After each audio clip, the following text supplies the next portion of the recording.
आज की वीडियो एक MI10i 5G पे है, जिसमें कि प्रॉब्लम क्या है कि फ़ोन डेड है और डीसी सप्लाई पे ऑन करते हैं तो 180 मिली एम्पेयर्स पे ये स्टक है। चलिए देखते हैं कैसे इसको डायग्नोज कर सकते हैं। तो जैसा कि आपने देखा अभी जो आपका चार्जर का करंट था वो भी कम ही था, तकरीबन वो भी 180 के करीब 170 के करीब ही ले रहा था। बैटरी में जो वोल्टेज है वो 2.6 है, तो बैटरी भी अगर डाउन रहती है तो भी फ़ोन आपका ऑन नहीं होता है। तो थोड़ा बैटरी बूस्ट कर रहे हैं डीसी से, थोड़ा ये फास्ट फॉरवर्ड किया गया है इतना हिस्सा।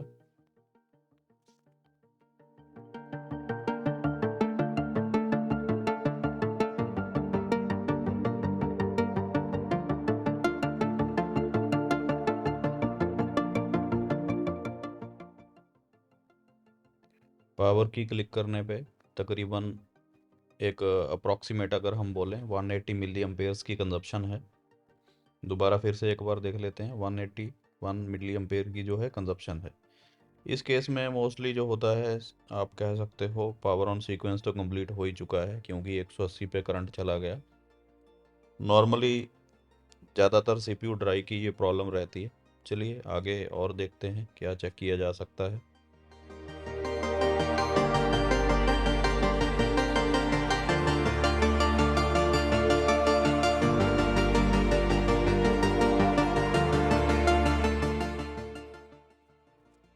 बीवस का जो करंट कंजप्शन है, जैसा कि आप स्क्रीन पे देख पा रहे हो, तकरीबन 170 मिली एम्पेयर के करीब है, 170 मिली एम्पेयर तकरीबन। अगर आप देखो ऐसे केस में चार्जिंग का करंट और आपका डीसी सप्लाई का करंट तकरीबन कुछ सेम सा ही रहता है। हल्का सा 19-20 का अंतर आ सकता है, लेकिन तकरीबन तकरीबन सेम करंट कंजप्शन आपको दोनों तरफ से दिखाई देती है।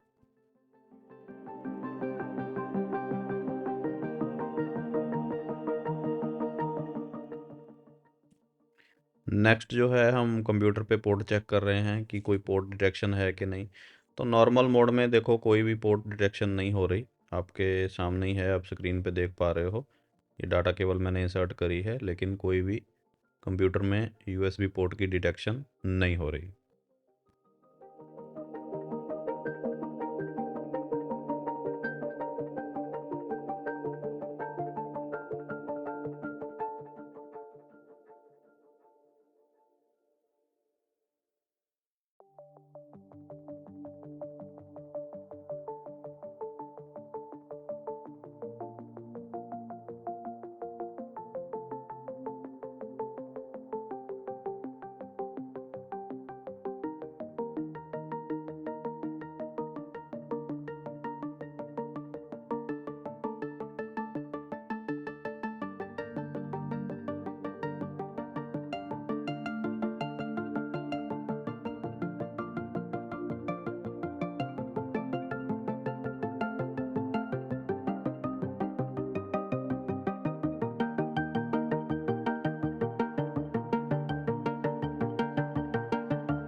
एक बार रीडियल शॉट करके भी चेक करते हैं कि पोर्ट की डिटेक्शन है कि नहीं। जैसा कि आप देख पा रहे हो, पोर्ट की डिटेक्शन अब भी नहीं हो रही। बाकी एक चीज़ और मैं बोलना चाहूँगा, मुझे ये कंफर्म नहीं है ये टेस्ट पॉइंट ओके हैं या नहीं। जो ईडीएल के लिए मैंने शॉट किए, मैंने जस्ट गूगल किया तो ऐसे ट्राई करके देखा। डाउट थोड़ा मुझे इसलिए हो रहा है क्योंकि नॉर्मली ईडीएल के एक पॉइंट पे जीपीआईयू की पिन कनेक्टेड होती है सीपीयू की, उसमें आपको कुछ मिली वोल्ट मिलते हैं, और दूसरी जो पिन होती है उस पर 1.8 होता है, जो कि पावर आईसी से आता है। इस केस में मोस्टली वीपीएच ही मिल रही थी वोल्टेज, क्योंकि 3 पॉइंट समथिंग था। तो थोड़ा डाउट है कि मे बी ईडीएल कोई और पॉइंट भी हो सकता है। बाकी जो ईडीएल का सीन होता है उसको पुल अप भी करना होता है, वो 1.8 से कर रहे हो कि 3 वोल्ट से कर रहे हो, इससे कोई बहुत ज़्यादा फर्क नहीं पड़ता है। चलिए ठीक है, सीपीयू रिवॉल्व करते हैं। तो सबसे पहले आपको क्या करना होता है, एक मार्क लगा लीजिए, ताकि जब आप सीपीयू दोबारा इंस्टॉल करो आपको पता हो कि सीपीयू का फर्स्ट नंबर का पिन या A1 पिन किस तरफ है। तो वो जैसे मार्क लगाया मैंने, ग्लू कटिंग करनी होती है सेकंड, और लास्ट में सीपीयू आपको पता ही है रिमूव कर देना है। इसमें कुछ ज़्यादा कमेंट्री करने जैसा है नहीं है कि सीपीयू कैसे रिमूव करना है, कैसे ग्लू कट करनी है, क्लीनिंग कैसे करनी है। इस पे ऑलरेडी जो है वीडियो बना के अपलोड कर रखी है हमने पूरी डिटेल में, वो आप चेक कर सकते हो। उसमें पूरी डिटेल है कि ग्लू कैसे क्लीन करी जाती है, सीपीयू कैसे रिमूव होता है, रीबॉलिंग वगैरह और री इंस्टॉलिंग वगैरह सारी डिटेल आपको वहाँ मिल जाएगी। जिन बंदों को रीबॉलिंग में या हैंड स्किल में कोई प्रॉब्लम नहीं है, वो ये वीडियो स्किप कर सकते हैं तकरीबन 17 मिनट्स तक।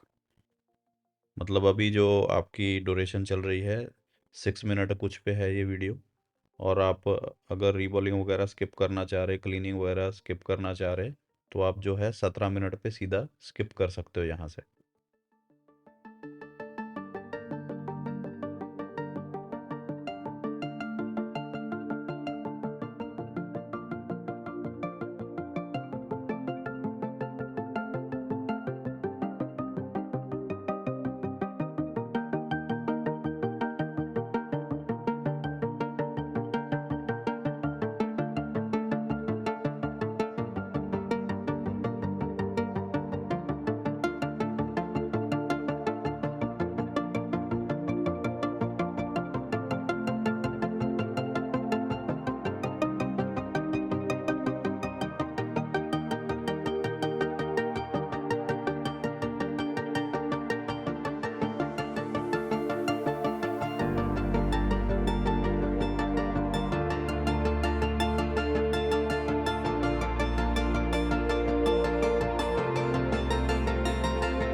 जिन बंदों को सीपीयू वगैरह रिवॉल्विंग में प्रॉब्लम आती है, या फिर कोई भी आईसी रिवॉल्व करते समय प्रॉब्लम आती है, मतलब कि स्टेंसिल आपकी हिल जाती है और बॉल्स जो है आड़ी टेढ़ी रिवॉल्व हो जाती हैं, तो आप ये कर सकते हो कि 2 पार्ट्स में आप अपना आईसी रिवॉल्व करिए।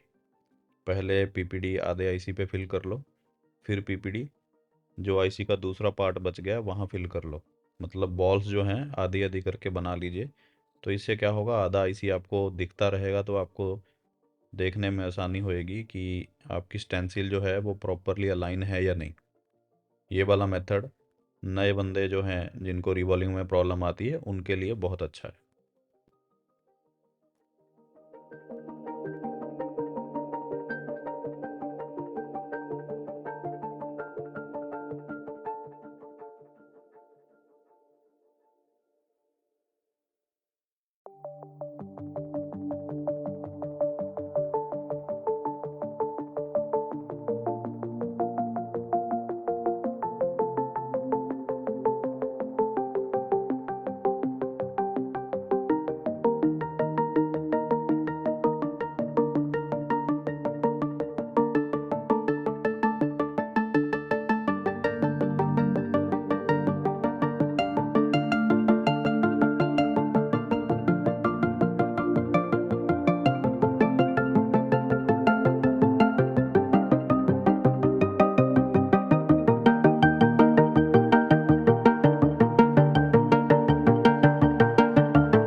रिवॉल्विंग जो है सीपीयू की कंप्लीट हो चुकी है। चलो चेक कर लेते हैं। पहले करंट हमारा 180 मिली एम्पेयर पे था। अब की बार जो है अगर आप करंट देखो तकरीबन 500 को टच कर रहा है और दोबारा से ड्रॉप आ जा रहा है तकरीबन 180 पे। तो मतलब पहले से थोड़ा सुधार हुआ है, लेकिन अभी भी फ़ोन जो है नॉर्मली बूट नहीं कर रहा। चलिए आगे देखते हैं आगे क्या प्रॉब्लम हो सकती है।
बैटरी में वोल्टेज थोड़ी कम है। एक बार जो है बैटरी को भी बूस्ट करके देख लेते हैं। कई बार बैटरी डाउन रहे तो भी ऐसा हो जाता है।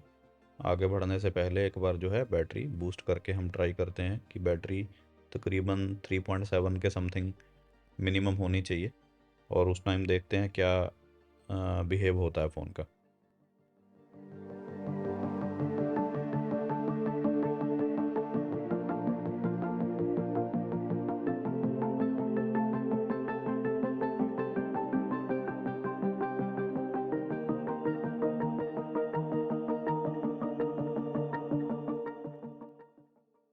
बैटरी बूस्ट करने के बाद भी तकरीबन करंट कंजप्शन सेम ही है जैसा पहले था, वही 180 500 और तकरीबन 180 150 पे वापस आ जाता है।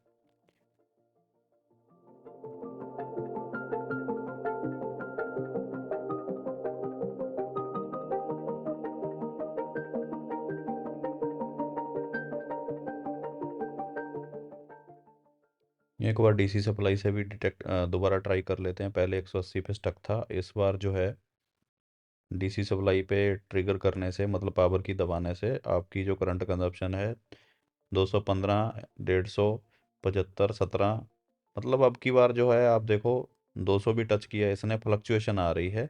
पहले एक ही वैल्यू पे स्टक था।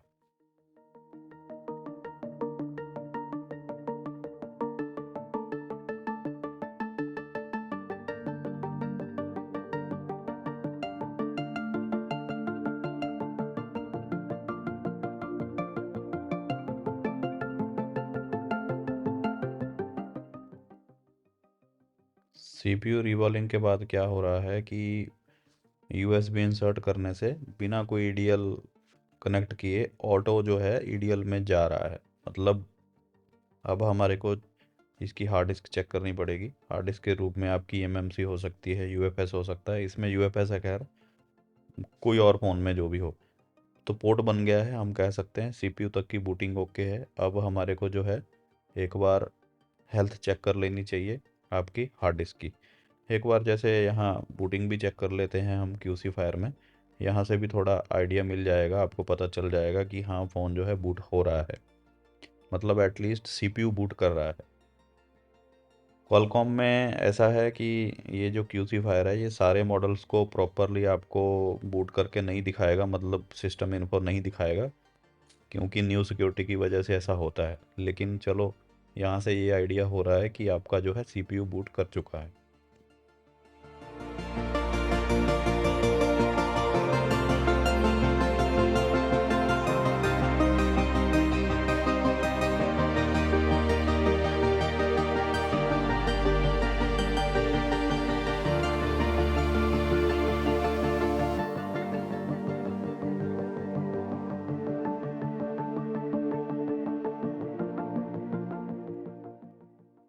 जिनका सोल्डरिंग स्किल अच्छा है उनको कोई रिबॉलिंग में या आईसी उठाने में कोई प्रॉब्लम नहीं है, वो यहाँ से वीडियो स्किप कर सकते हैं 26 मिनट और 30 सेकंड्स पे।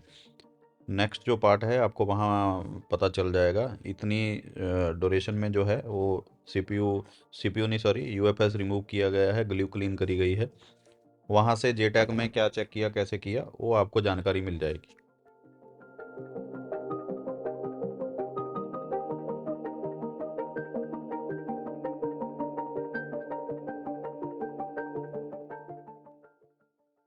जैसे सीपीयू की ग्लू कट करी थी, जैसे सीपीयू हमने रिमूव किया, सेम प्रोसेस है यूएफएस के लिए दोहराना है अपने को। सबसे पहले इसको निकाल के क्लीन करके जे टैग से चेक करेंगे कि भाई जिंदा है कि राम नाम सत्य होगा इसका। जिंदा है तो आगे चला जा सकता है, फर्मवेयर इन्फॉर्मेशन वगैरह चेक करी जा सकती है। डाटा ज़रूरी हो तो एक बार जस्ट रीबॉल करके लगाया जा सकता है, क्योंकि अगर सीपीयू ड्राई हो सकता है तो यूएफएस भी ड्राई हो सकता है, कोई बड़ी बात नहीं है।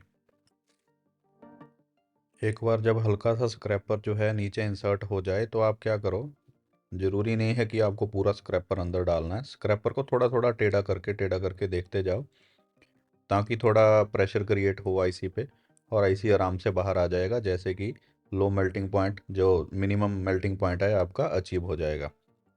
जैसे कि आप देख पा रहे हो ये बॉल जो है आधी फ्लैट है, कुछ ही बॉल गोल हुई है। फ्लैट का मतलब ये है कि आईसी अभी पूरी तरीके से हीट नहीं हुआ था, तो इसका फ़ायदा ये रहेगा कि बाजू वाला आईसी आपका पंचर नहीं होगा। ये मेथड है।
ओके, नेक्स्ट जो है जेटैग से चेक करेंगे कि भाई चिप के क्या हालात हैं।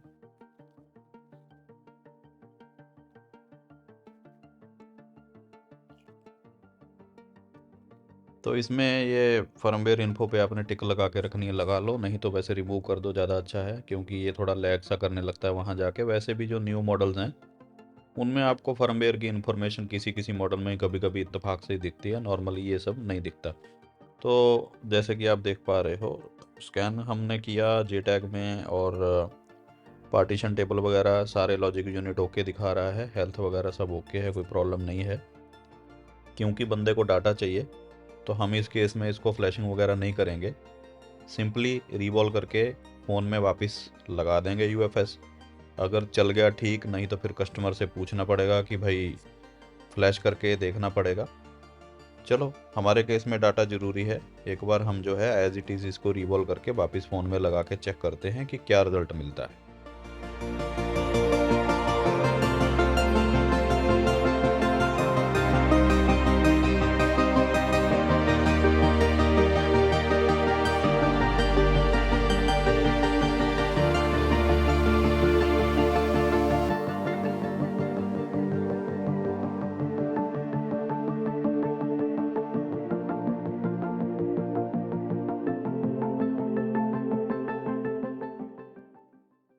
यूएफएस वापस लगाने से पहले एक बार सीपीयू का पोर्ट चेक कर लें कि यूएफएस रिमूव करते समय, क्लीनिंग के समय भाई मर तो नहीं गया।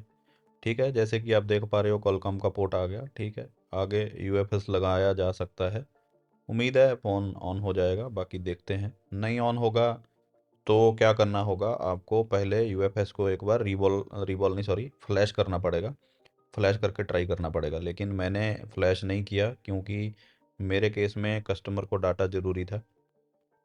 ठीक है, तो रिवॉल्व हो गया है और रिप्लेस भी हो गया, दोबारा लग गया। जे टैग में हमने चेक कर लिया था। फाइनली देख लेते हैं फ़ोन ऑन होता है कि नहीं होता।